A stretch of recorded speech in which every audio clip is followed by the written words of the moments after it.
안녕하세요. 반갑습니다. 여러분의 전기기술 교육의 동반자, 저는 다산에드 대표 전병칠입니다. 여러분은 혹시 구리가 수천 년 동안 인류의 조용한 조력자였다는 사실을 알고 계셨습니까? 고대 보석부터 현대 세계에 전력을 공급하는 것까지 구리는 언제 어디서나 인류와 함께 있었습니다.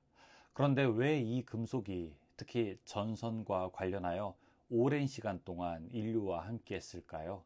이 시간 우리는 우리 전기 시대에 알려지지 않은 영웅, 구리에 대한 매혹적인 이야기를 풀어내고자 합니다.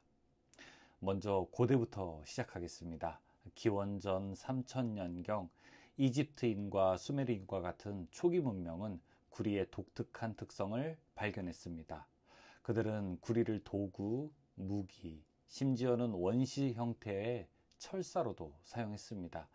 주로 장식과 의식 목적으로 사용했죠.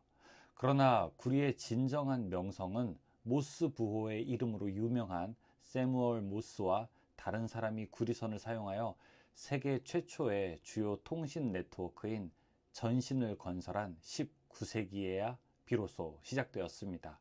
1800년대를 상상해 보세요. 전신은 사람들이 의사소통하는 방식에 혁명을 일으켰고 구리는 그 모든 것의 중추였습니다. 그런데 왜 하필 구리일까요? 다른 금속에 비해 무엇이 그렇게 특별할까요? 그 질문은 대단히 훌륭한 질문입니다.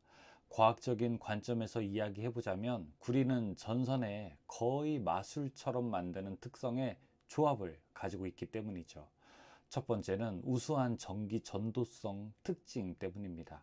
구리는 최고의 전기 전도체 중 하나입니다. 구리의 원자는 전기 운반자인 전자가 최소한의 저항으로 흐를 수 있도록 해주죠. 실제로 은만이 구리보다 뛰어나지만 솔직하게 말하면 은은 집에 배선하는 전선으로 사용하기에는 너무 비쌉니다.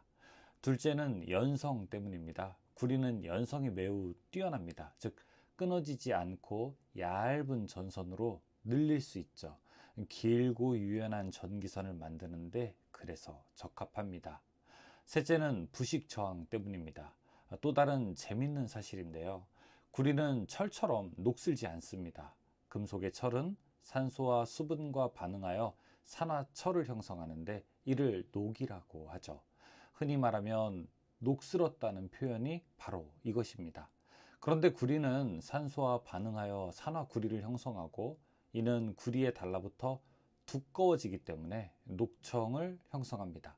이 녹청은 구리를 추가 산화로부터 보호하는 장벽 역할을 해서 부식으로부터 보호합니다.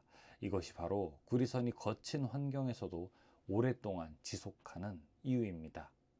그러나 구리가 전기 게임의 유일한 플레이어는 아닙니다. 시간이 지남에 따라 많은 재료가 왕관을 차지하려고 노력했죠. 전선의 핵심 재료로 어떤 금속들이 후보에 올랐을까요? 몇 가지 도전자를 살펴보겠습니다. 첫 번째는 알루미늄입니다. 알루미늄은 특히 구리 공급이 부족했던 제2차 세계대전 중에 전기 배선에 사용됐습니다. 알루미늄은 구리보다 더 가볍고 저렴하지만 치명적인 약점이 있습니다. 바로 구리보다 전기 저항이 더 높아서 열로 더 많은 에너지를 잃는다는 것입니다. 게다가 산화로 인해 시간이 지남에 따라 신뢰성이 떨어지는 문제를 가지고 있죠. 두 번째 도전자는 금입니다. 금은 환상적인 전도체로 가장 강한 특징이 부식되지 않는다는 것입니다. 하지만 구리 가격의 수백 배에 달하는 금은 위성이나 고급 전자장치와 같은 매우 특수한 분야에 사용될 뿐 보통의 전선으로는 사용하기 어렵습니다. 세 번째 후보자는 은입니다. 은은 전기 전도성 면에서 구리보다 성능이 훨씬 뛰어나지만 문제는 가격이 비싸다는 겁니다. 따라서 럭셔리한 특별한 장소가 아닌 이상 경제성 측면에서는 구리가 월등한 승자가 됩니다. 이렇게 전선으로 적당한 후보 금속 물질을 살펴보니 구리는 단지 전기만 잘 통하는 것이 아니라는 것을 알 수 있습니다. 구리는 그 어떤 금속보다 성능과 실용성에 완벽한 균형을 이루고 있죠. 양이 풍부하고 상대적으로 저렴하며 신뢰할 수 있습니다. 하지만 재밌는 부분은 구리의 역할이 진화하고 있다는 것입니다. 그 이유는 구리가 특성을 전혀 잃지 않고 100% 재활용이 가능하기 때문입니다. 따라서 오늘날 재생에너지 세계에서 구리는 독특한 역할을 합니다. 태양광 패널, 풍력 터빈, 전기 자동차는 모두 구리 배선에 크게 의존합니다. 아마 구리 배선이 없었다면 녹색 혁명은 불가능했을 것입니다. 잠시 흥미로운 사실도 말씀드려 볼게요. 자유의 여신상에는 약 31톤의 구리가 포함되어 있습니다.